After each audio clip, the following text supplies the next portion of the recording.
बहुत समय पहले की बात है। यह कथा उन दिनों की है जब धरती पर धर्म और अधर्म के बीच गहरा संघर्ष चल रहा था। मनुष्य अपने स्वार्थ में इतना डूब गया था कि पुण्य और पाप की रेखा मिटती जा रही थी। उस समय एक छोटा सा गांव था जिसे कालवन कहा जाता था। इस गांव की विशेषता थी कि वहां हर कोई किसी न किसी देवता का उपासक था, परंतु एक वृद्ध साधु थे जिनका ईश्वर केवल एक था, महादेव। साधु जी का नाम था त्रिपुंडन। वे नित्य भगवान शिव की उपासना करते थे। उनका दिन शिवलिंग की पूजा, रुद्राभिषेक और ओम नमः शिवाय के जाप में ही बीतता था। वे निर्भय थे, निष्कलंक थे, लेकिन उनका एक रहस्य था, वे अकेले नहीं रहते थे। उनके साथ हमेशा एक भूरे रंग का बूढ़ा कुत्ता रहता था जिसे वे भैरव कहकर पुकारते थे।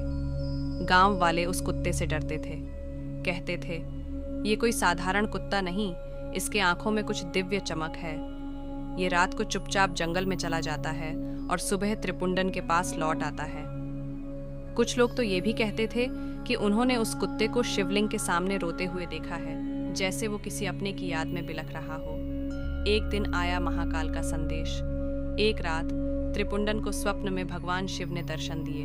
उन्होंने कहा, त्रिपुंडन, समय आ गया है एक परीक्षा का। तुम्हारे साथ जो है वो केवल एक कुत्ता नहीं, वह मेरा अंश है। उसकी रक्षा तुम्हें करनी होगी, लेकिन जब समय आएगा तुम्हें ही उसका त्याग करना होगा। त्रिपुंडन घबरा गए। प्रभु, यह कैसा अन्याय? जो मेरे जीवन का सहारा है उसी को छोड़ दूं। शिव मुस्कुराए। धर्म का मार्ग सरल नहीं होता। और स्वप्न टूट गया। रहस्यमयी घटना की शुरुआत अगले दिन से भैरव के व्यवहार में परिवर्तन आने लगा। वह किसी अदृश्य शक्ति को देखता, गुर्राता और कई बार शिवलिंग के चारों ओर घूमता हुआ घंटों बैठा रहता। एक रात गांव के लोग चीखते चिल्लाते भागते आए। त्रिपुंडन बाबा, आपका कुत्ता भूत है, वो तो आग में जलकर भी जिंदा है। पता चला गांव के कुछ लोगों ने उसे जलाने की कोशिश की, लेकिन वो आग से सुरक्षित बाहर निकल आया। त्रिपुंडन ने गांव वालों से कहा, ये कोई आम कुत्ता नहीं है, ये शिव का भक्त है। जिसे तुम मारना चाहते हो वो तो भोलेनाथ की छाया है। गांव वालों ने उन्हें पागल समझा और उन्हें गांव से निकाल दिया। त्रिपुंडन और भैरव अब जंगल में रहने लगे। जंगल में महापरीक्षा। एक रात घना अंधकार था। भैरव लगातार रो रहा था। तभी जंगल में एक राक्षस प्रकट हुआ। उसकी आंखें अंगारे जैसी थीं और वह त्रिपुंडन की ओर बढ़ा। तेरा अंत यही है साधु, वो गरजा। त्रिपुंडन ने आंखें बंद कर एयूएम नमः शिवाय का जाप शुरू कर दिया। तभी भैरव भौंकता हुआ सामने आया और राक्षस से भिड़ गया। भयंकर युद्ध हुआ। राक्षस ने भैरव को घायल कर दिया, लेकिन अंत में भैरव ने राक्षस को परास्त कर दिया, लेकिन खुद भी मरणासन्न हो गया। त्रिपुंडन रो पड़े, हे प्रभु, आपने मुझे इस परीक्षा में क्यों डाला?